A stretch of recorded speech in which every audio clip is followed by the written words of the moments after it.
Good morning and welcome to the Rural Community Action Assembly on Immigration, Community, and the Economy.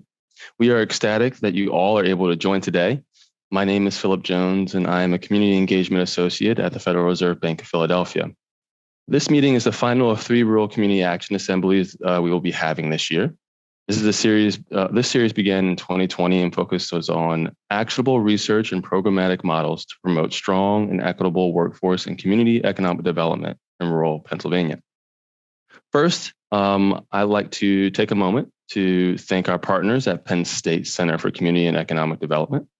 They have been amazing partners in the planning process and convening of our speakers, and we truly appreciate their continued support in helping make events such as this a reality.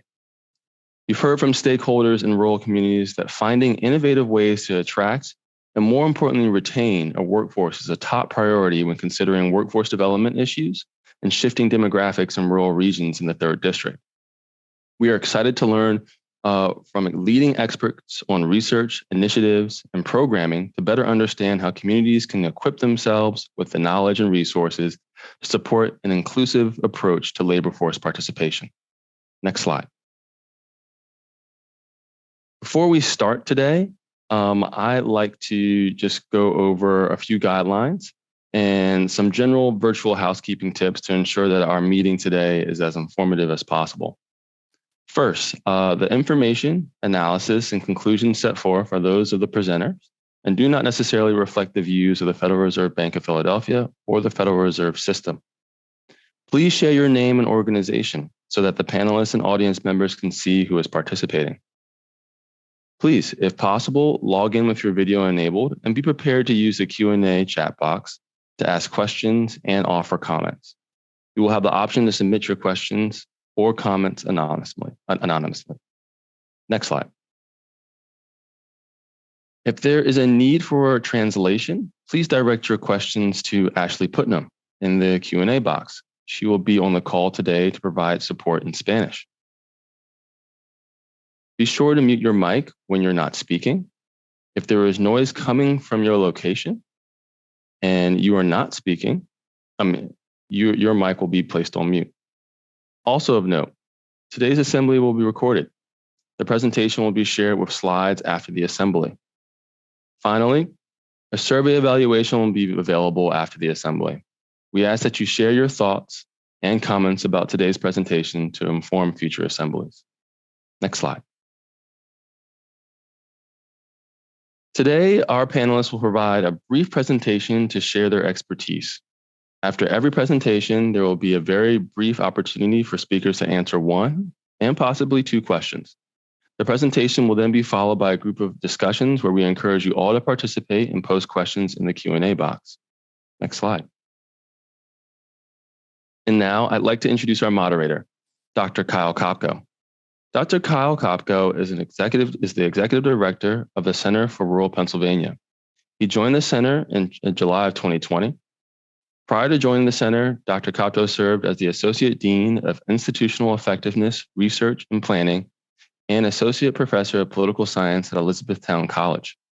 Dr. Kopko holds a law degree from the University of New Hampshire's Franklin Pierce School of Law, a PhD and master's in political science from the Ohio State University, and a bachelor's in political science from the Elizabethtown College. Dr. Kopko has authored and co-authored more than 50 publications, including 2 university press books. His research has received national and international media attention in outlets such as the Wall Street Journal, the Washington Post, the New York Times, CNN, and the Canadian Broadcasting Corporation and Fox News Channel. Dr. Kopko, thank you so much for being here today to share your expertise and to moderate this relevant and important conversation. And I pass the baton to you. Thank you so much, Philip. And first and foremost, I want to thank all of our partners at the Philadelphia Federal Reserve for hosting this very important discussion. This is going to be a really informative webinar today, and I'm looking forward to hearing what our panelists have to say. And I also want to extend my sincerest thanks to all of our partners at Penn State for helping to make this collaboration possible as well. Next slide, please. Before we delve into today's discussion, I first and foremost wanted to provide some background information on rural Pennsylvania, some of the population trends that we've been witnessing over the past few decades, how that affects the labor force. And also, I'm going to conclude with a preview of some population projections that we are going to release next week on October 4th. So stay tuned for more information. What you see on the screen right now is a map of Pennsylvania by county. Any of the green shaded counties are those that we classify as rural, and any of the white shaded counties are classified as urban. We adopt a population density definition. It's a binary measure, either rural or urban. And I'm sure many of the viewers online realize there are many different definitions of rural and urban, particularly at the federal level. But here within Pennsylvania, at the Center for Rural Pennsylvania, we adopted this binary measure based on population density. Essentially, if you're below the statewide average of 291 persons per square mile, you're considered in a rural county. And if above that, an urban county. And just to give a sense of how large of an area we're talking about here, this is essentially 75% of the Commonwealth's landmass and 3.4 million people. So one of my favorite factoids is if you're to take rural Pennsylvania and make it its own state, it's essentially the size of Utah. So there's a lot of people, there's a lot of economic activity happening in this area. So I just wanted to contextualize that before we get started. Next slide, please. And here we're depicting population trends over time in both our rural and urban communities. The green bars represent rural Pennsylvania, whereas the purple line represents our urban counties. And what we've been seeing pretty much since the 1920s is a steady increase in the population in our urban counties, whereas there has been some increase in rural communities, but that has largely tapered off in recent decades. In fact, between 2010 and 2020, we lost almost 100,000 people in rural Pennsylvania through a variety of means, people moving away, the birth rate simply not being large enough. So we're largely witnessing population stagnation in our rural counties. Next slide, please. And to better contextualize this is a municipal map of Pennsylvania. Any of the blue shaded municipalities lost population between the 2010 and 2020 decennial census. So you can see most of the municipalities in Pennsylvania lost population during this time, even though Pennsylvania's population overall statewide grew by 2.4%. And I just want to point something out here, and I'm going to see if I can do this with the annotation feature here on Zoom. Much of the population growth has occurred in the southeast part of the Commonwealth. This also tends to follow the I-81, I-78 transportation corridors. Now, there's some exceptions to this. For example, municipalities in Center County, towards Scranton area in the Northeast. But for the most part, the bulk of the population growth in Pennsylvania in recent years has occurred in the southeast portion of the Commonwealth. Next slide, please. But the trends that we're seeing here in Pennsylvania, particularly in our rural communities, are not unique to Pennsylvania. I really want to emphasize this. This is largely a national phenomenon in rural communities, and particularly in our region. So about 2/3 of rural counties across the United States lost population between 2010 and 2020. And certainly this is true of neighboring states, Western New York, Eastern Ohio, West Virginia, Western Maryland. They're witnessing similar phenomenon that we're seeing in Pennsylvania as well. So again, I just want to emphasize these trends are largely a regional phenomenon, and we can see them playing out in other rural communities. It's not unique to Pennsylvania. Next slide, please. Now, with that population information in mind, I wanted to delve into some baseline information about the labor force in Pennsylvania over time. So these two trend lines date back to June of 2013. And I won't go into all the details here, but you can see there's a difference between rural and urban. The rural line is on top, the green line, the urban line is on the bottom, the purple line. And you can see the labor force is declining over time in our rural counties, whereas it's increasing over time in urban counties. Next slide, please. And in terms of labor force participation rates, we are also experiencing a decline in our rural communities all across Pennsylvania. So to the left, you'll see a map of the Commonwealth. Any of these silver shaded counties have a labor force participation rate lower than the statewide average. You'll see that there's a lot of rural Pennsylvania included in there, and anything that's shaded in green is above the statewide average. So statewide, our labor force participation rate is 49.6%. Now that includes the total population. So children and senior citizens are included in that as well. But what we're seeing over time is a decline in the labor force participation rate within Pennsylvania. Next slide, please. And there's a lot of information here, but I won't get into too much detail because this will also be available online. But if we look at individuals who are 18 to 55 years of age, so those who are most likely to be in the workforce just within rural Pennsylvania, the vast majority of them are employed. They are participating in the labor force, but 17% are not.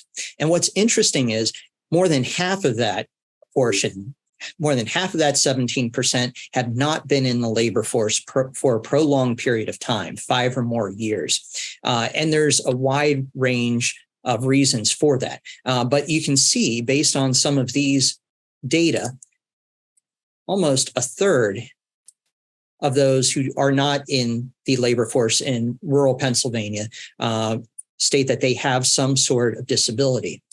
Also, households with children. More than half in rural and urban communities, those people who are not in the workforce come from a household with children. This may suggest that childcare needs are playing into the ability to enter the workforce and trying to balance family considerations as well. Now, when we get into the next slides, I'm going to preview some data that we're going to release next week. So everyone here is getting a sneak peek, if you will, of some of our population forecasts out through 2050. Next slide, please. Statewide, this is what we can expect based on demographic rates, movement rates among counties within the Commonwealth of Pennsylvania out through 2050. This is specifically depicting individuals who are 65 years of age or older. We're just under 2.6 million senior citizens right now as of the last decennial census in 2020.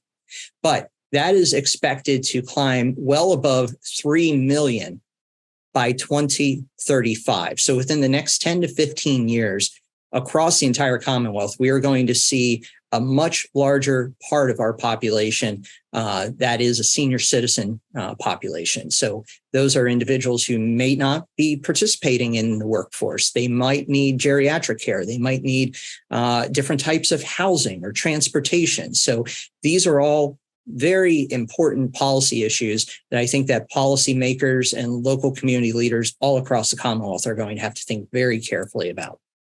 Next slide, please.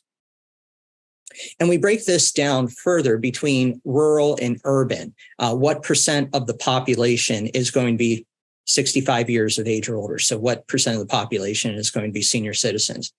And there is a divergence between rural and urban, as you can see here. The light green line represents rural counties. The dark green line represents our urban counties. So overall, we're expected to see a greater portion of both rural and urban Pennsylvania being 65 years of age or older, but it's going to be a more acute phenomenon in our rural communities. So I ask that we keep that information in mind as we go forward with some of our discussions here this morning.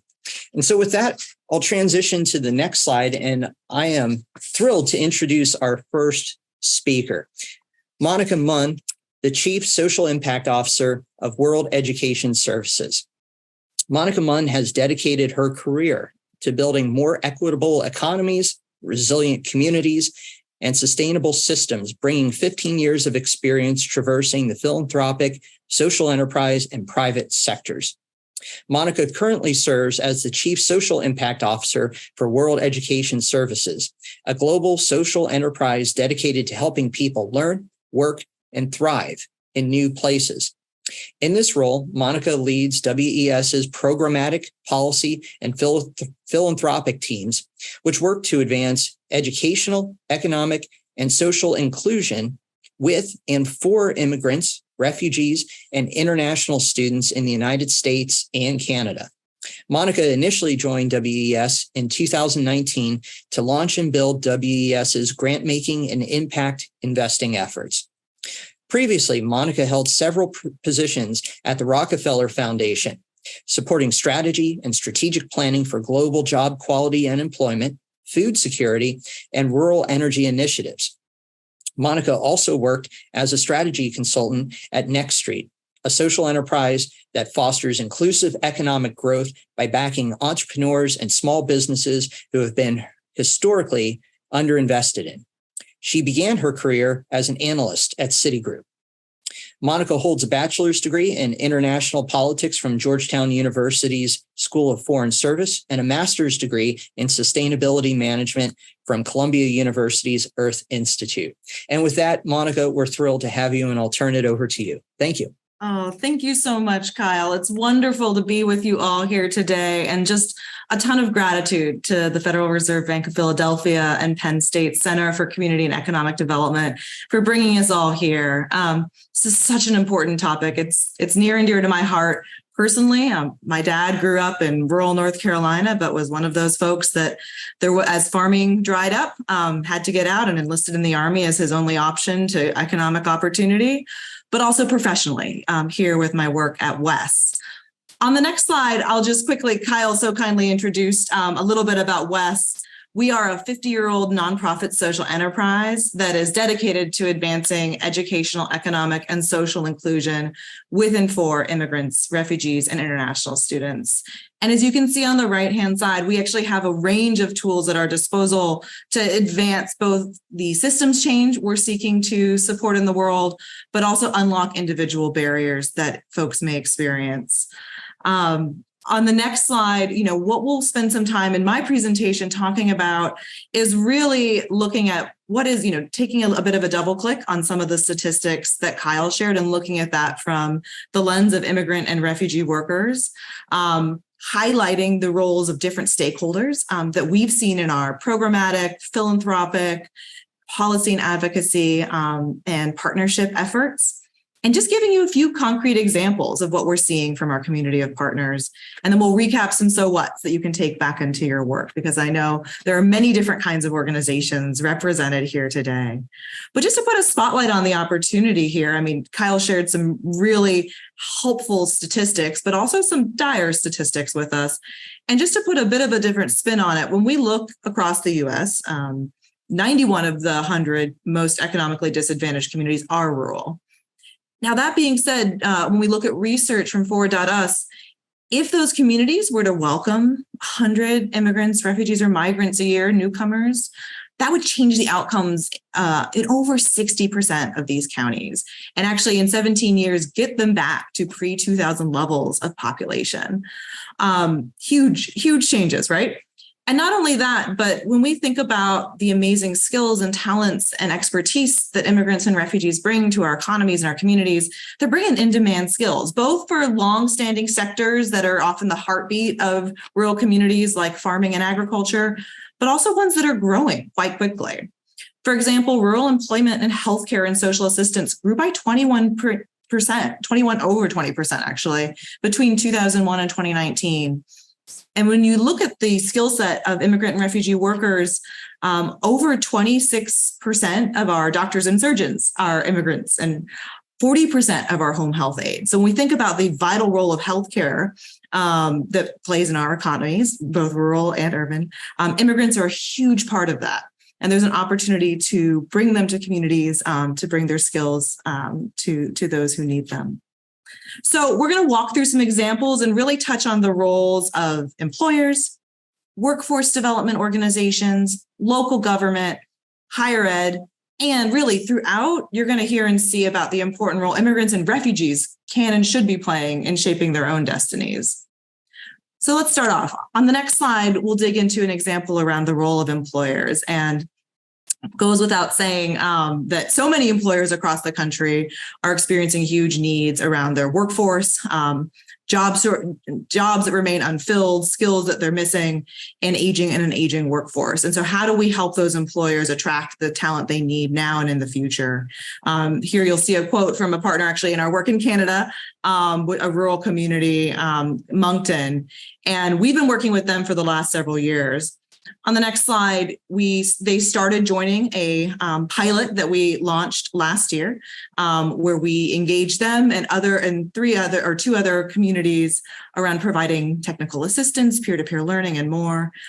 From this, they were able to develop actually an employer playbook, which we'll share a little bit later, to really help think about how do you recruit, retain, and support immigrant and refugee workers in different employers and workplaces.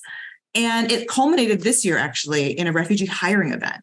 And at that event, 80% of the attendees either got a job offer or were invited to move on to the next round. And I would just say, looking at initiatives like this, we've learned it is so essential to have employers at the table shaping what the different kinds of solutions they need. Every rural community we've worked with, it's a slightly different phenomenon. I don't know how to connect to the local workforce development organizations. I don't know how to recruit. I don't know how to understand the different sort of legal considerations. So there's a little bit of a unique snowflake. So having their voice at the table is so essential to make sure you're crafting the most appropriate solution. But equally important is having job seekers and workers at the table too. And so these examples, I think, really reflect input from both sides of the labor market and have been quite effective from our experience. The second example that I'd love to dig into is the important role of workforce development organizations and the innovations that they are leading day in and day out. And I'm sure many of you fall into that camp. But here's one looking at the challenge of rural agricultural communities. As we all know, farm employment is down from prior decades. And there's a lot of aging in that workforce. And so one of our partners in California, the Center for Land-Based Learning, has really been thinking about how do we support the next generation of farmers to keep this heartbeat of so many communities vibrant and employing many. And so they launched an apprenticeship program that is really thinking about how do we fill the manager gap that so many farms, and really targeting immigrant and refugee farm workers to bridge them into managerial and supervisor roles. And it's a mix of both on-the-job paid training and coursework. And so I think this is just a really great example of an organization that is being very targeted about the needs of their local community, really digging into what are the dynamics, who are already working on those farms, but may not historically have been given the opportunity to progress into the higher earning, higher quality jobs in that sector. How do we that's a win for workers, right? But it's also a win for employers and the local economy as we think about keeping those farms in place and employing others in the community. The third example then that we'll talk about is the role of local government.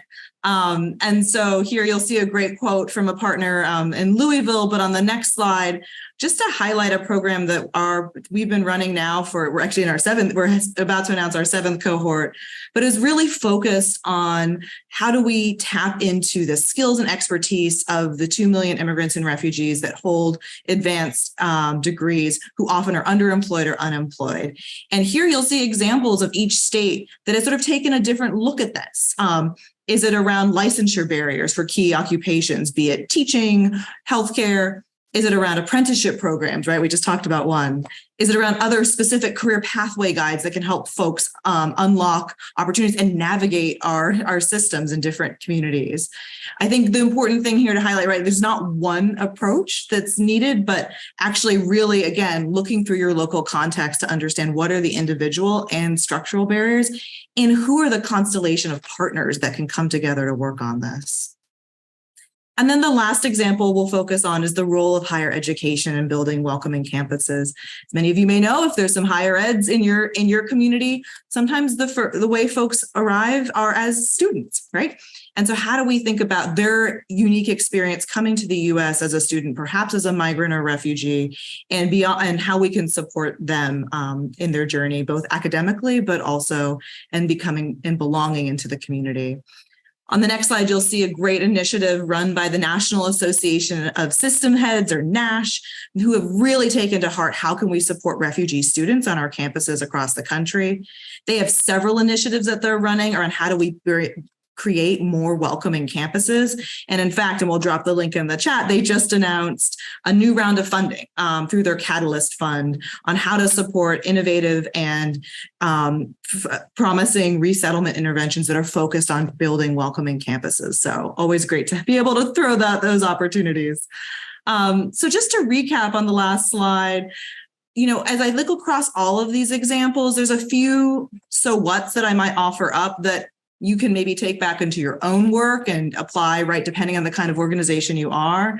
I think one of the things that's loud and clear from our partners is that, yes, economic opportunity is very important, but you have to focus on job quality too. It's not just any job's good. How do we think about quality jobs in our rural economies and access to all for all to those? But economic opportunity alone is necessary, but not sufficient. And I think the other thing, that I would sort of say is the flip side of that coin is how do we think about fostering belonging? It's not, we all aren't just our jobs, right? How do you think about creating belonging in communities, relationships to help folks want to stay, right? And really promote longer term inclusion. Third, so what? I think all of these examples, there is not one, or in each of these examples, it is a coalition of partners that are coming together that bring different and complementary expertise. No one organization alone can crack the code when it comes to how do you bring immigrants and refugees into communities and economies and help them stay there. So really thinking through who can be your local partners is so essential. And to the last point, and then sort of the last two similarly, what rural economies are very diverse. We need to think about what are your existing assets, stakeholders, and needs, and tailor solutions to that. And similarly, immigrants and refugees are not a monolith. They are an incredibly diverse community. And so how do we also tailor solutions that hear directly from them around what would be most helpful and take into account their unique experiences, skills, and journeys? So I see the Fed team has kindly put in the chat a ton of links to help you learn more and some resources that might help you in your own work. I'll pause there. I'm happy to maybe take one question before we need to move on to our next round of speakers, but I'll turn it back to Kyle. Thank you all. Thank you very much, Monica. Just really quickly, do you have any sense on the best way of forming partnerships or anything that you've seen as a way forward for successful partnerships in rural communities? Yeah, it's a great question. In some ways, sometimes it is the small actions of coming together that actually can be the spark. So we've seen sometimes it's hosting, right? Actually, we're coming really soon into Welcoming Week and having some unlikely organizations get together to organize a one-off event. That then sparks an idea of like, gosh, I should get to know you and understand where you're coming from. Or man, you're doing that program. I had no idea. We're always surprised actually by even within small communities, like small from a population sense, maybe, that there's actually sometimes a lot of siloing. Like people don't know what an organization down the street might be doing. So finding those ways to find out, right, I think can be such an important unlocking moment in building those bigger and longer term partnerships. Thank you very much. And would you like to say a few words about RISE and our next group of speakers? Oh, I would be happy to. So excited for Craig and Carlos to go next. As a little context, last year, the West Marimasefa Fund, which is World Education Services philanthropic team, partnered with the Ascendium Education and Jobs for the Future to launch the Rural Immigrant Success Exchange, or RISE. We knew that 1 in 5 Americans live in rural communities, but only 6% of foundation funding goes to those communities. So, and you just heard in Kyle's and my presentations about the economic and labor market challenges facing those communities. So we said something's got to give here. So we, over the 2-year period that the RISE initiative will be running, it's providing funding, peer-to-peer learning opportunities, coaching, in-person convenings for 10 workforce development, education and training organizations that are focused on serving rural immigrant, refugee, and migrant communities. So in March of this year, the 10 awardees of that initiative were selected and started their journey together. I'm so excited that you'll have the chance to hear from the leaders of one of the RISE awardees, the Mid-State Council on Occupational Safety and Health.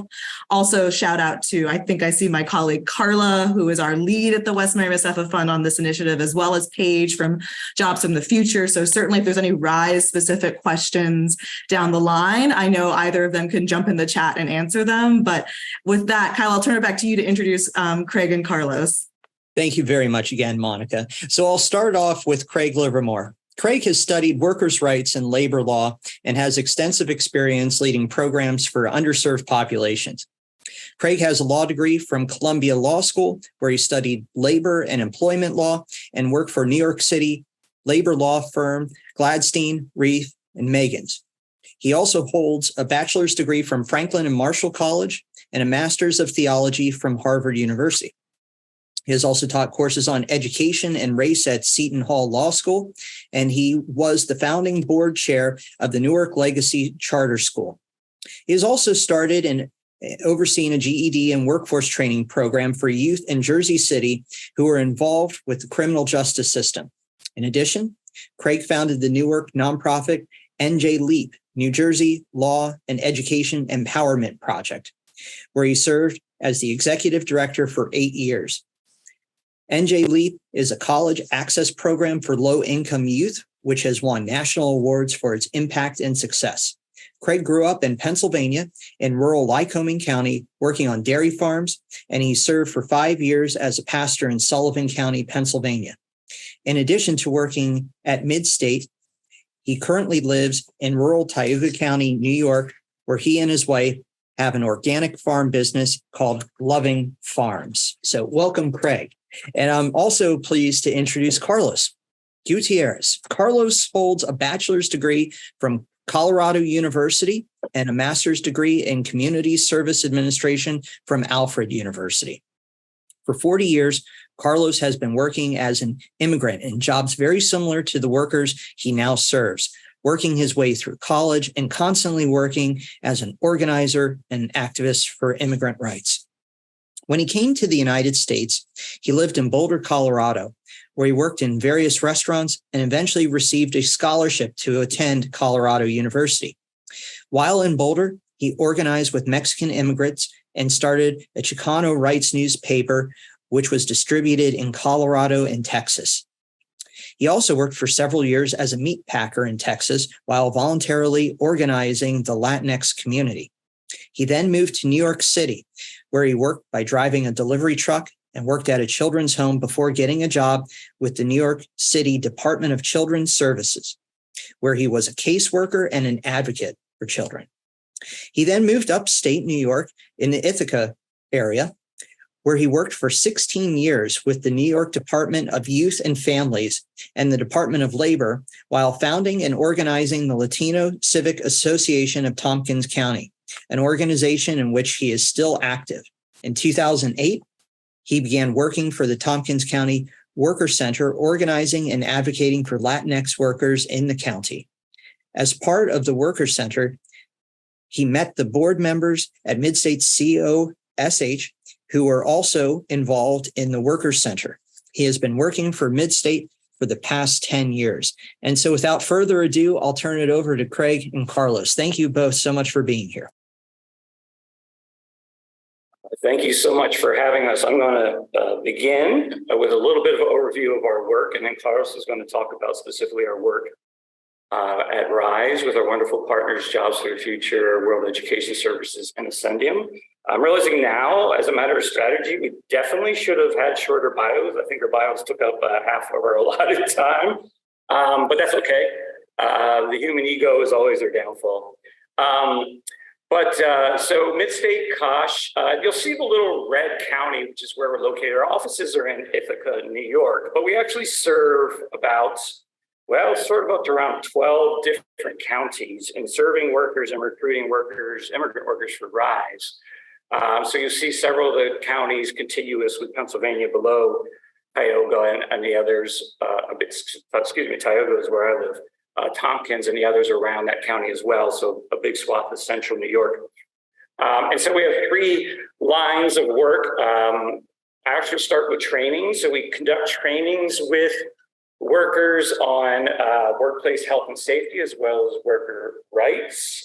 Just got a huge grant from the Department of Labor to work on gender-based violence and harassment grant doing that. We work with all manner of working class folks. We have developed a fairly strong immigrant farm worker program over the past several years, thanks to Carlos and many other organizers. We also do organizing. By that we mean we work with unions to organize workers. So, for example, we have partnered with the United Food and Commercial Workers to support the first dairy farm union in the state of New York, and those are immigrant workers, mostly from Mexico. And we are also partnering with the union Carlos and I belong to, which is an international union of painters and allied trades, to recruit immigrant workers for the apprenticeship program under RISE. And advocacy is all manner of individual work that has to be done, especially with immigrant workers. We just helped someone apply, Mexican worker apply for paternity leave, workers' compensation claims, translation services, helping them get a driver's license, referring folks for legal support, immigration issues, everything that comes up, the holistic work that is always necessary. Next slide, please. I do want to say, because I think I'm sort of tasked with that, and I think this is relatively obvious from what Kyle pointed out. Having born and raised in the northern tier of Pennsylvania and worked there as well, working in the southern tier of Pennsylvania, the similarities are many. One of the tiny differences is up here in New York, they don't say crick quite as much. But people still sort of understand what I'm saying, although my wife is always there to help translate for me. When I say I got to go wash down in the creek, she will translate to folks what I mean. So there's some slight dialectical, but a lot of economic and cultural overlap. I'm going to briefly go over some highlights of stats, and Kyle did a great job, as did Monica, on this. I'm going to sort of couch it within my experiential context. In working in my professional life, in about 25 years, I've lived and worked in multi-generational Latinx, multi-generational Black, and multi-generational rural white communities. And over the years, I saw some very, very challenging and disturbing trends emerge. Then after I started looking into the research and the data, I should say the non-politicized data, because some of this is covered by some folks and some by others. But if you look at the empirical data, there's some very challenging trends that emerge. Well, let's first talk about, this isn't necessarily a challenging part. In farm worker business, I mean, there's some eye-opening data, right? About sort of 83% of agricultural workers in the United States are Latinx, 70% are foreign-born, 50% are undocumented. In our area, we'll get to our experiences, it's a much higher percentage of undocumented workers. And that's specifically because like Pennsylvania, agriculture in New York State is dominated by dairy. So most of the migrant workers are H-2A workers who come and work in orchards and other sort of migrant work and then go back home, whereas dairy workers come and stay here year round. So they're not part of an official program. And so we have our experiences, although we have not done a study, I would say Carlos probably agrees, probably 80-90% of the farm workers we work with are undocumented. To highlight what Kyle was saying, out of every 4 American-born workers who retire, 1 enters the workforce. So we definitely have an aging workforce, and we definitely see that. And I worked in Sullivan County. I saw in Kyle's data the population density that we were among the lowest. It's extremely. This is in Sullivan County, Pennsylvania, rural population. But I think when I looked at the aging data when I was there, and I think at that point it was the oldest, not one of the less populated, but one of the oldest counties in Pennsylvania, which is one of the oldest states in our union. I think even most disturbingly is we have currently 10 million unfilled jobs in the United States, and that has been pretty consistent even pre-pandemic. 6 million unemployed, who is always important to note, are those who do not have jobs but are actively seeking work. But we have many, many millions of folks, as Kyle pointed out, who are not looking for work. So, for example, 7 million men, more men aged 25 to 54 than ever in the history of our country, are not looking for work. The workforce participation rates among men has plummeted from 1970, where it was around 82, 84%, where all those who were not in the workforce were pretty much retired, down to now in the 60 percentile. Now, certainly some of that is changing roles. Now, participation, I have to hurry up because I want to be part of this time. But I want to make this point. All of our points are, all the data points to immigrants are a solution and a necessary solution for our extreme labor shortages. But there is something very disturbing and challenging going on among rural worker populations. And I think alongside with integrating immigrant workers, we have to address those issues, both for matters of rural health, but also for matters of sort of not having a union that dissolves, right? There are extreme challenges, and I've seen this experientially. And just to point out, to add on that for men, the percentage of folks, because only about 5% of that is changing roles where men are staying home to take care of kids.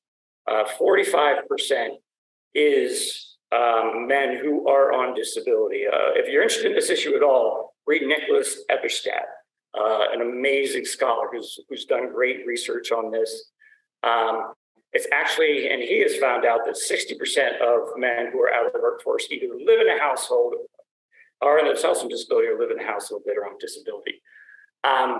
So I say all of that because it has to be a double entry thing. And I think this is also how you get folks to accept immigrants into the workforce, is to know that you're not leaving one element of the workforce behind, that you're doing pure integration. I'm going to turn it on to Carlos by saying I'm very proud of our union, International Union of Painters of Allied Trades, vast majority of which are rural white workers who have been very open and proactive, understanding the need to recruit and support their brothers and sisters from other countries who want to work hard by bonding over that work ethic. And so Carlos is going to tell you a little more about our RISE initiative and specifically what we're doing to make sure that immigrants are trained and prepared for the workforce.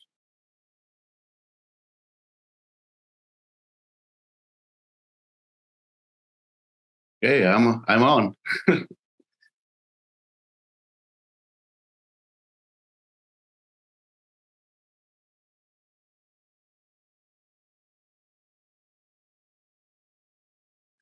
Okay, good afternoon. Well, I'm Carlos Gutierrez. And let me tell you, for the many years that I have been working with the Worker Center and the Mid-State Council for Occupational Safety and Health, going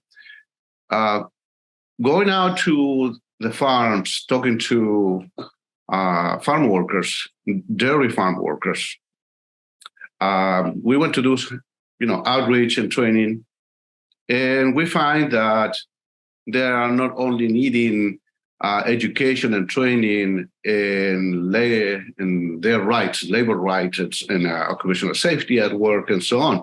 They come with a variety of other needs.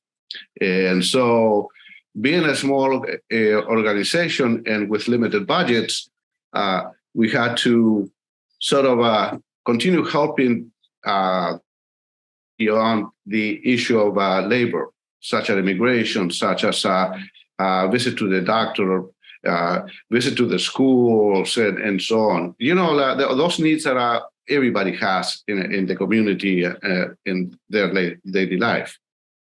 So when this RISE grant came on the horizon, it was a relief for us also because it helped us to help dairy farm workers and farm workers in general to basically move on from the farm into the larger community, which is very difficult for them in the conditions that they are. So the first thing that we do is get there, talk to the worker, and try to develop some kind of rapport. Most of the time, the workers do not respond as we wish, but we have to come back. Many times, we help them to satisfy a need, for example, going to the bank, for example, going to buy groceries, or getting a driver license, for example, which is a longer process.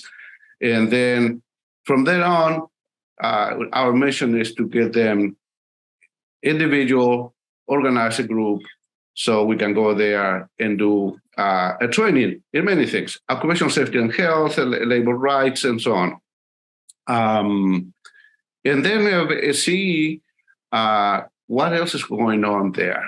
If there's a problem, does the problem affect them collectively? And from then on, as Craig explained, we may connect them, refer them to the union, to a lawyer, immigration lawyer, to the New York State Labor Department, to OSHA, you name it. So we get this the RISE grant, and since we started at the beginning of this year, we have provided training. Officially 26 people, but in our outreach, we have done more than that. And approximately 9 of them have applied and have been accepted to the program. Most of what is the program? We have this partnership with the United, the IUPAT. Locally is the local International Painters Union. And they have an institute here in Cortland. So we are recruiting people, workers from the farms, primarily in the beginning, and we found out along the way that, unfortunately, the apprentice program, because it is under labor law in New York State, does not accept people who don't have work permits. So here we have went against a big barrier. So what are we doing? We are expanding, of course, our outreach. We are adjusting our basically approach to include more immigrant workers and refugees. What we see is that for our program, we may be able to recruit many refugees who in the next 6 months will be getting work permits and a driver license. In New York State, anybody can get a driver license now. So you need about 3 documentation that have to happen. 2 IDs and another address proof, but that takes a little time. So that is in the horizon for us right now. Among the services that we provide is as I mentioned before, we help workers to get their driver license. And it is a process because lots of them do not know how to drive, and they have to learn to drive. Some other know about it, but in that regards, we also mentioned before we do referrals to other services. Let me see here. One of the things that is very important in working with immigrant workers is the relationship. People are not, they come from other places, and mainly we have been working with workers from Mexico, Guatemala, Central America, and they get more here. So we develop relationships, and that takes time. So I meet somebody today, it may take me 3-6 months, maybe a year to really get through that person or the group where they work. It doesn't happen that quickly. So it was mentioned before, most of the agricultural workers in New York State are undocumented. So I mentioned before, the New York State doesn't allow undocumented workers because they don't have authorization to work in the U.S. to participate in the apprenticeship program. Now that we are expanding our goal, our targets, we are including several other nationalities in our objectives, and we find this problem of the language access. We started with only Spanish, but now we have people from Afghanistan, Croatia, from Africa, so several different languages, and apparently many of them, especially they come from Eastern Europe, may come to the U.S. with higher or technical labor skills, not necessarily the people that are coming from Mexico and Central America. So that would be to satisfy some of our goals in regards to recruitment to the program. But then one of the problems that we find, for example, going back to the farm worker, the dairy farm worker, Mexico, Central America, and so on, is that they have a dependency on the employer because they come to work at a milk farm and the employer provides housing, which just includes electricity, at least electricity and water, and sometimes transportation. Most of the time they have to pay to get to the store, and that dependency is a barrier because workers, in my experience, are reluctant to move from there to explore a better job, unless they go through a crisis where they lose their jobs. For example, a couple of farms lately have closed, and here we have several, about a dozen workers that don't have jobs at this moment. So that dependency creates a crisis on them, but it's a barrier for them to move out, even though they can get a driving license and move around. So for the future, going back to expanding our goals for to include other immigrants and refugees, I think that will help us to reach our goals. But in the case of the farm workers come to work. Initially, they don't come and say, I want to follow a career in the United States. The majority, a lot of people barely have high school degrees. Lots of, for example, Guatemalans have up to third, fourth grade elementary school. So, that's it presents a barrier for them to move out of the farm. Carlos, I think we need to wrap up, Carlos. So So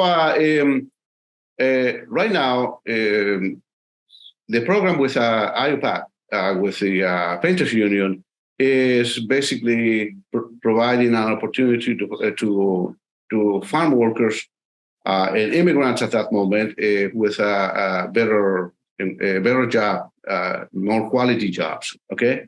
So we are doing, we've been very consistent in our reach, all this diverse group that coming to New York. And one of the most important thing, I think, going back to the farm workers is, and I think Monica also mentioned it, building this long relationships, and also the community being more welcome to the immigrant community, so they can feel that they are comfortable, that they can take the chance to feel that they belong into this community in the United States. And I would say that I would be done with that. Thank you very much. Thank you very much, Yeah. Craig and Carlos. We all greatly appreciate your insights. We're going to save questions for both of you to the very end so we can make sure we have enough time for our next speaker. It's my pleasure to introduce Vicki Perez. And Vicki is a branch manager for Community Bank NA, and she has over 17 years of experience in the banking industry. With her banking experience, she has honed her expertise in serving clients across various areas of banking services. Her educational background includes a bachelor's degree in business administration and management from Kaplan University, a life insurance certificate license from the Pennsylvania Insurance Department, and recently she acquired a grant writing certification from Temple University. And beyond her banking career, Vicki has also dedicated herself to community work. She has actively contributed to the Hazleton area by serving as a board member for nonprofit institutions throughout our area. Her involvement with organizations such as Can Do, Lehigh Valley Hospital, and Downtown Alliance for Progress highlights her commitment to fostering growth, well-being, and progress in the local community. So without further ado, I'll turn it over to Vicki. Hi, good morning, everyone. I want to start by saying thank you to the Federal Reserve Bank and Penn State for giving us this opportunity to be with each and every one of you guys today. It is very exciting to share highlights about our community, Hazleton, which is the perfect example, and it's the perfect way to kind of like wrap this program or this conversation up, as Hazleton has seen the effects of everything that has been discussed today. It's a small city located in Pennsylvania. We are in the eastern Pennsylvania foothills of the Pocono Mountains. We're a short drive from New York City and Philadelphia. So we are located at a great spot. But the story of Hazleton is a success story. Hazleton has gone from being what it was considered a coal mining town to a thriving manufacturing hub. And as you can see in the composition of the census, in the changes when it comes to Hazleton has grown from being basically a white community to mostly now Hispanic. In the last 20 years, we can see that change there. And many people question, why is it that we have seen these changes and this big impact and growth when it comes to immigration in this community? I think we can all understand that immigration is driven by economic opportunities such as housing and jobs, as well as families. I think that we are safe to say that when an immigrant or a group of immigrants start moving into a community, most of us follow for many reasons, whether it's because we're following our family members or because we understand that that area is going to provide a good opportunity for us and our families. And I think that has been part of the story as to why Hazleton has changed. Economic opportunities primarily. The people here, the majority of the Latinx that we see here in this community are Dominican descent, meaning from the Dominican Republic. And it has grown to what we have today. And I'm just going to go into details of the changes and how and why we have seen the changes and the success that we have been seeing in the Hazleton community. Next slide, please. So facing culture integration challenges. So obviously this has been a transition for everyone, right? From being, a non-diverse demographic to very diverse now when it comes to what we see today. And Monica made a great point before. She said when she answered her question, what is the best way, right, to achieve success in this economic changes and immigration changes? And she said partnerships.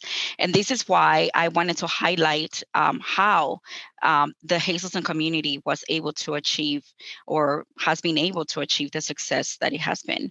And I'm going to start by community leaders. I was able to highlight a couple of people here that were at the forefront when everything started.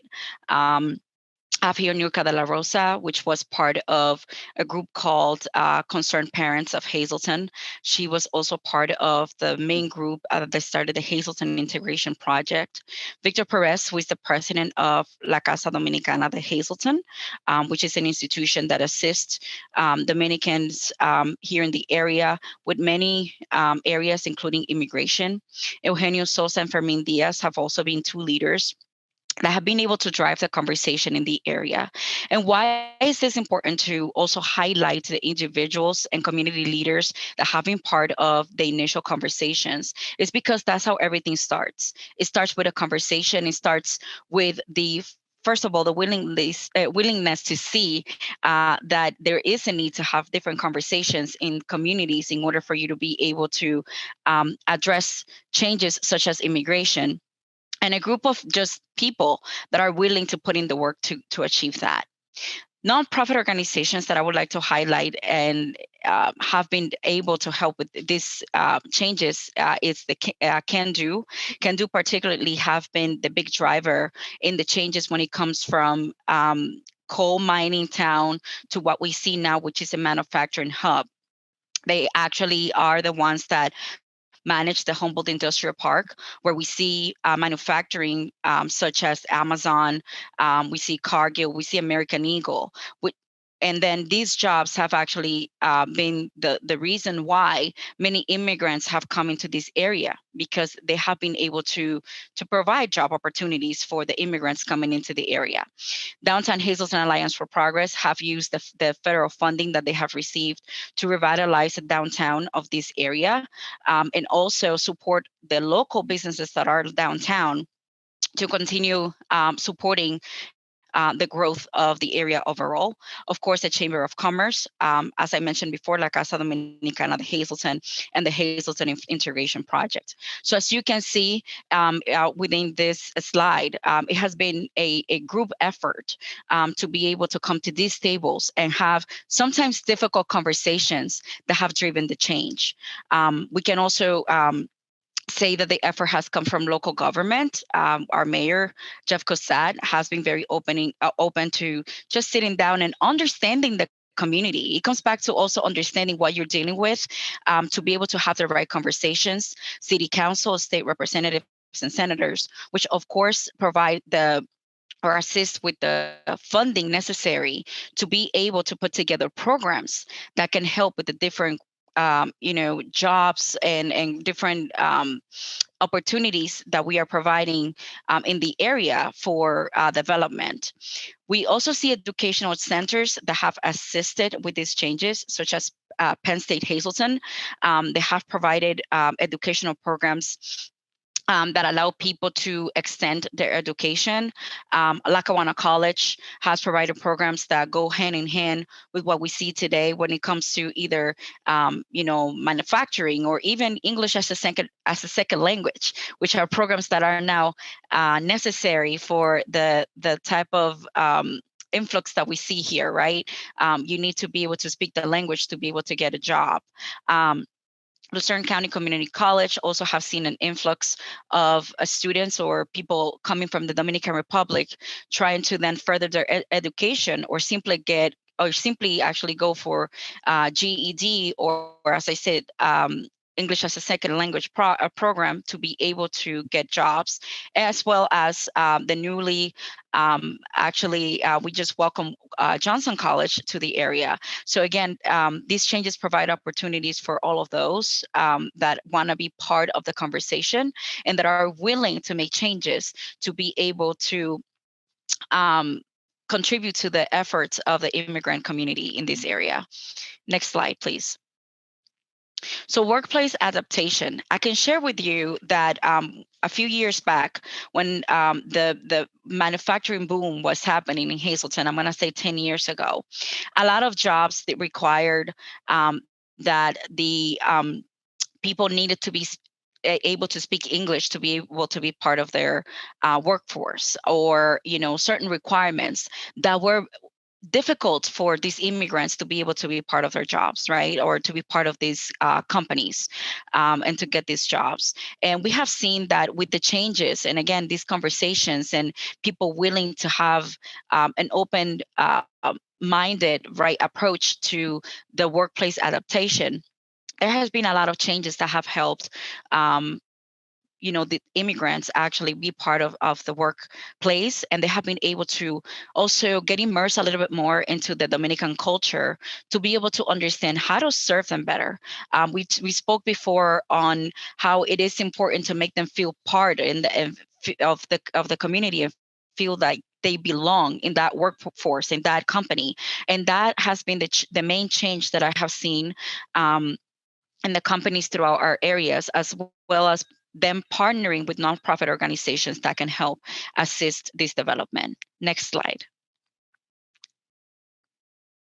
So right now, what we have seen right now is how is it that we continue to work together?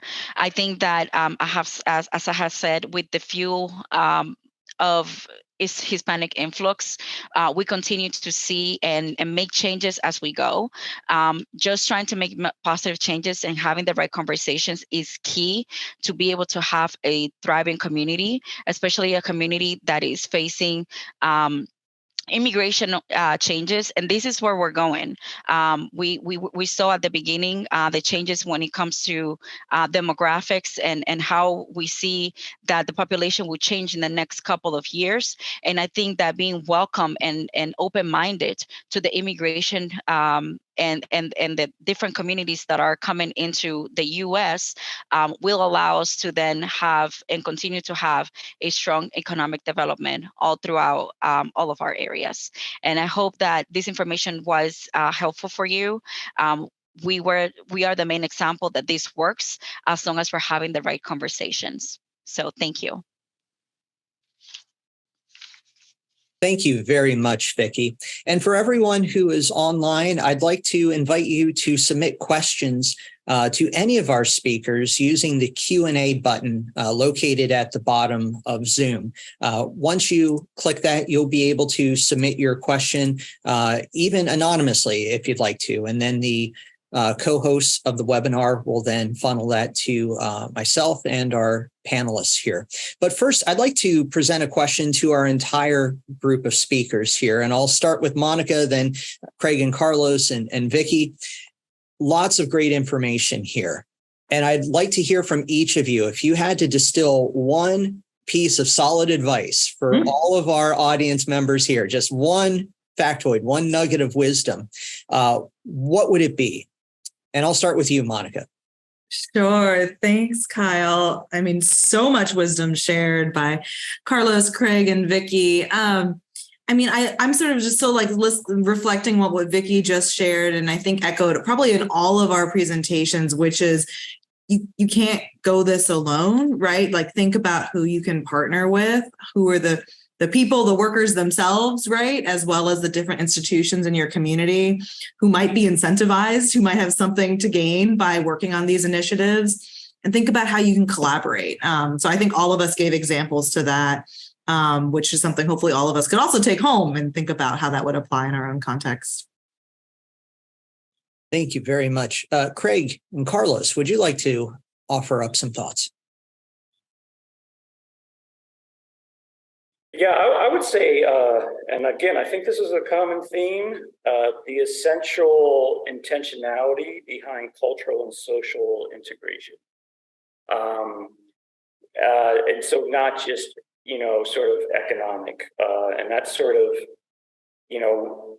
providing welcoming and outreach to immigrants and making them feel welcome, but also engaging folks who have been living there for a long time and sort of trying to create narratives of mutual understanding and understanding that a stronger labor market is a win-win situation for everyone. Carlos, would you like to add anything?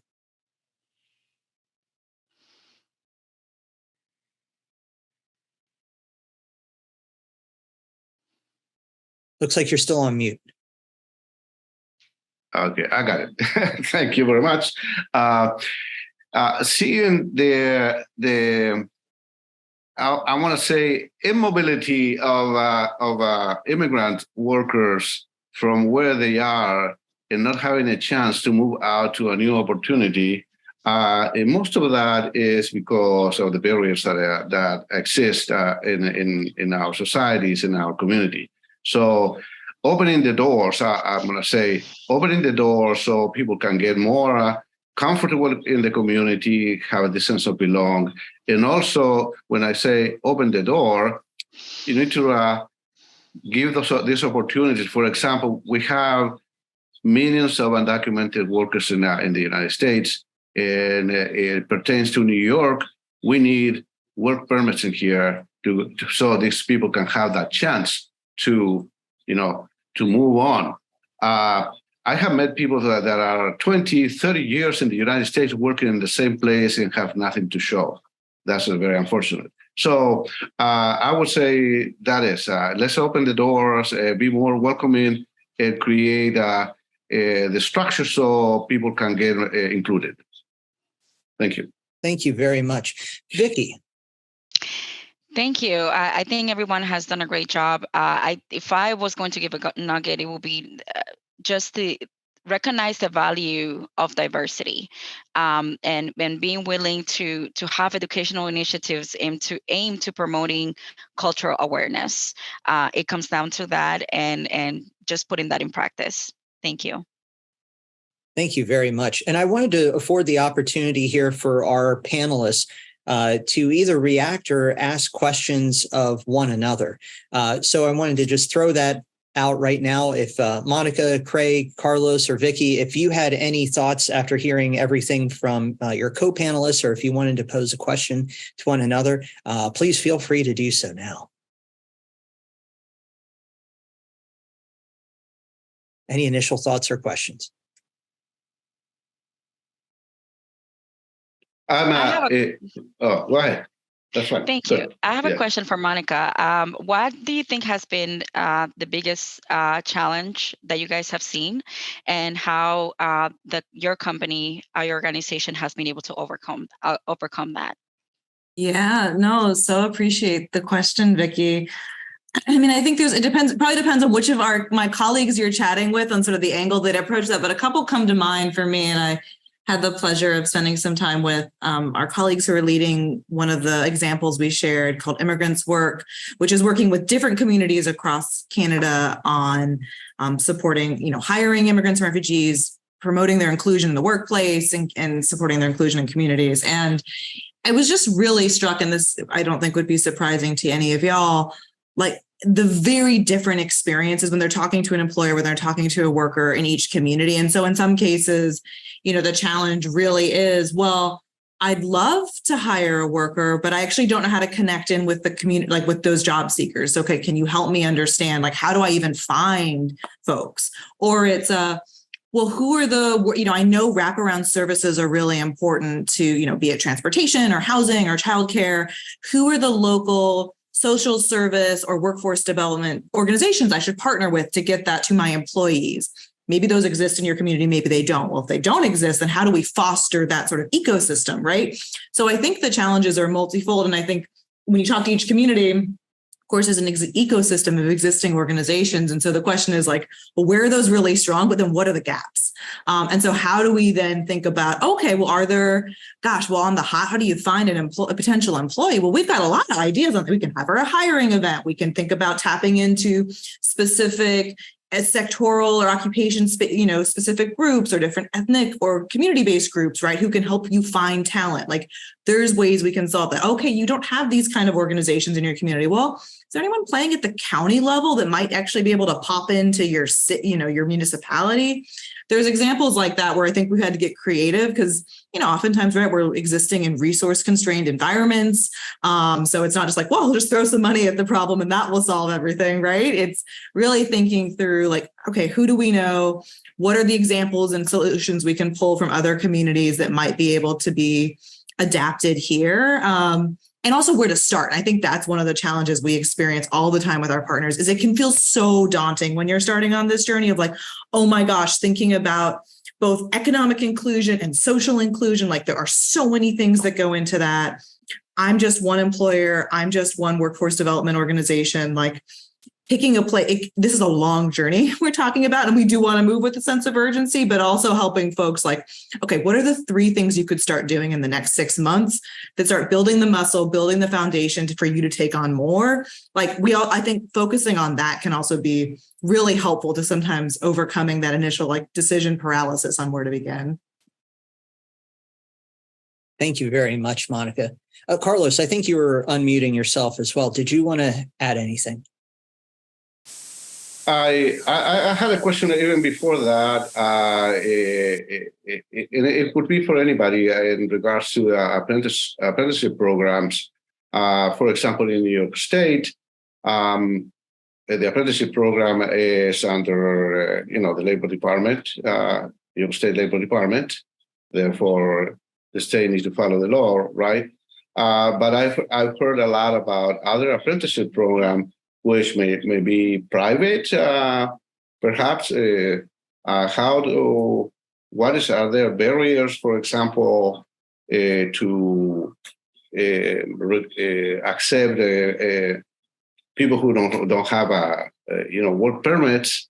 What would be that possibility? Because that's where we have the majority of our target right now. Anybody?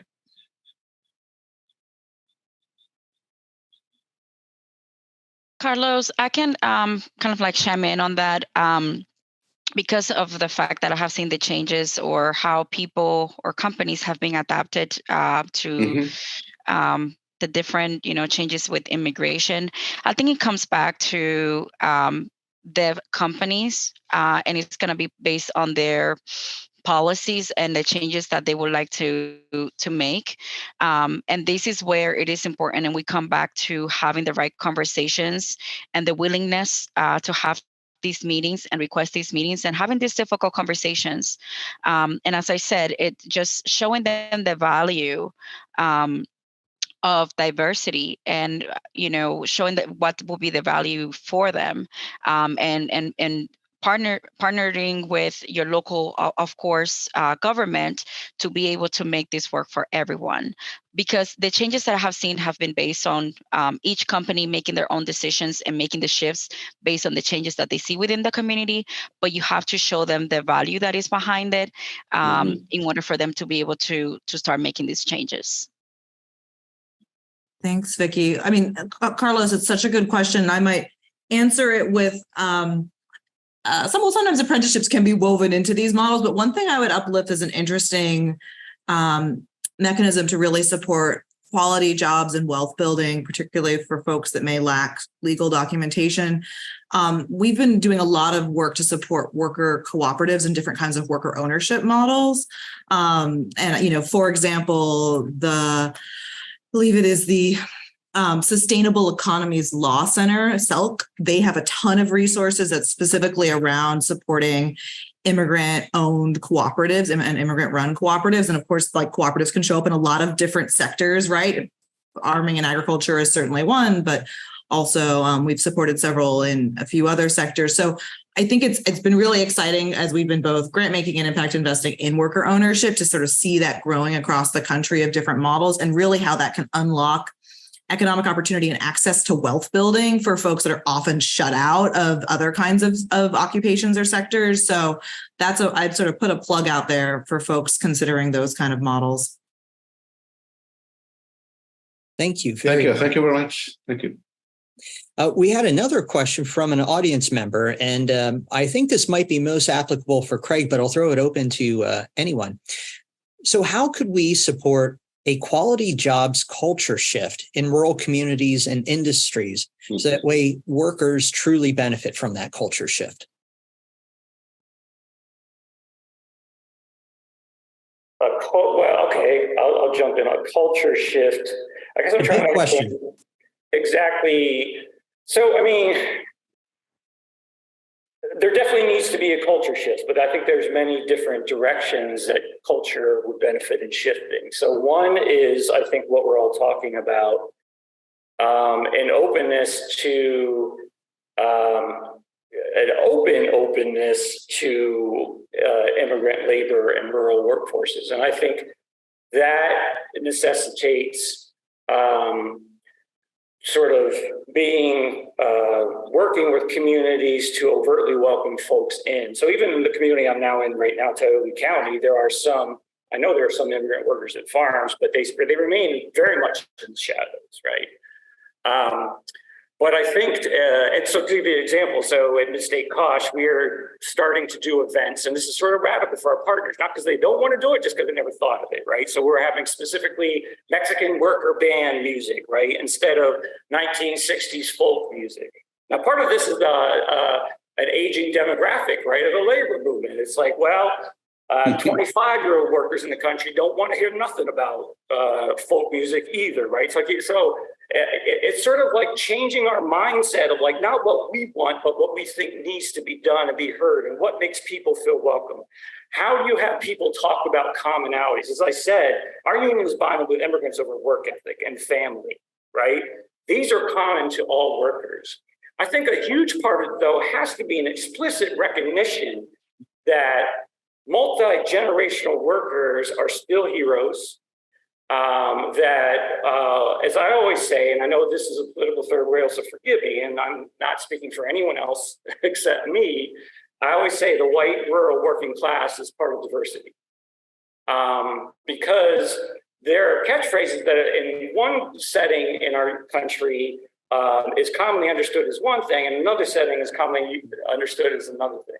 So I think we need to sort of work to make all people feel included. Now, my wife and I, we're an interracial family, so and we're in every community. We don't belong anywhere, so we're in every community because we don't belong anywhere. So we listen to everybody, but because we look like we do, we go into progressive circles and people make all sorts of assumptions, and then they make pejorative comments about my family and the people we work with in Tioga County. And so, I believe a culture shift has to be an opening up by everybody and making every worker feel respected. And then the culture shift to have more of a work ethic. And that's a challenging thing because I think, again, based upon my experience and talking to every old timer I've ever talked to in every working class community, there is a deeply challenging and I'm not going to take it out of the realm of values, but especially some portions of the younger generations, there are deep challenges of disconnection, being disconnected from community. We know there's rampant drug abuse, fentanyl in our local towns. We have homeless encampments of people who could be working, growing. So there has to be sort of, I think, talking about all these elements because there's many ways in culture needs to shift.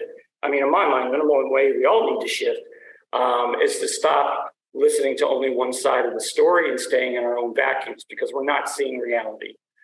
We have to listen to everybody. And in that way, all the rural folks I have known and love will respect anybody from any country that comes here to work their ass off. And we have to focus on that commonality. All right, I'll stop. Thank you very much for that, Craig. And I think that dovetails with another question that we just received. And we probably have time for just this one question, then we'll have to wrap up the webinar. How can we combat anti-immigration feelings within rural communities? And do you have any specific strategies that the panelists would like to offer up for the listeners here today on how to deal with that type of sentiment? May I start with that, picking back with what Craig was saying. I